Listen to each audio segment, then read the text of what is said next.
Hi friends, welcome back to our channel Lovely Rocks. నేను ఈరోజు మీకు పాలకూర పప్పుని ఈజీ అండ్ టేస్టీగా ఎలా చేసుకోవాలో చూపిస్తాను, వచ్చేయండి. ఫస్ట్ కుక్కర్ తీసుకోవాలి. అందులో 1 కప్పు కందిపప్పును వేసుకోండి. వేసుకున్న తర్వాత వాటర్ పోసుకొని శుభ్రంగా కడుక్కోండి.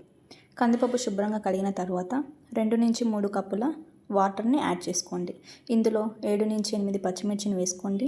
అలాగే 1/2 టేబుల్ స్పూన్ పసుపు కూడా వేసుకోండి. స్పైసీగా తినే వాళ్ళైతే కొంచెం కారం కూడా యాడ్ చేయండి. నిమ్మకాయ సైజ్ అంత చింతపండును కూడా యాడ్ చేసుకోండి.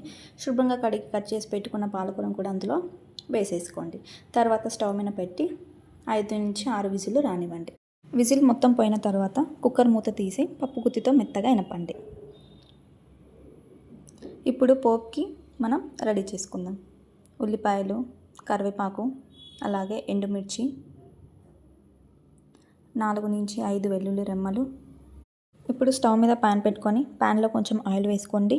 1 టేబుల్ స్పూన్ వరకు పోపు దినుసులను కూడా వేసుకోండి. పోపు దినుసులు వేగిన తర్వాత దీంట్లో 2 ఎండుమిర్చిని, అలాగే సన్నగా కట్ చేసి పెట్టుకున్న ఉల్లిపాయలను కూడా యాడ్ చేసుకోండి.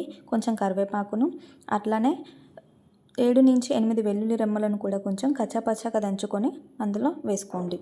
ఉల్లిపాయ ముక్కలు కాస్త కలర్ మారేంత వరకు వేయించుకోండి. మనం ముందుగా పక్కన పెట్టుకున్న పప్పుని అంతా వేసుకొని కుక్కర్లో కొంచెం వాటర్ని యాడ్ చేసుకొని రుచికి సరిపడా సాల్ట్ సరిపోయలేదో చెక్ చేసుకోండి. సరిపోలేదు అనిపిస్తే కొంచెం యాడ్ చేసుకొని మంచిగా కలిపి ఫ్లేమ్ని మీడియంలో పెట్టుకొని 2 మినిట్స్ వరకు ఉడికించండి. సో దీని మీద కొత్తిమీరను చల్లుకొని స్టవ్ ఆఫ్ చేసుకోండి. అంతేనండి, పాలకూర పప్పు రెడీ. మీకు నచ్చినట్లయితే please do like, share and subscribe.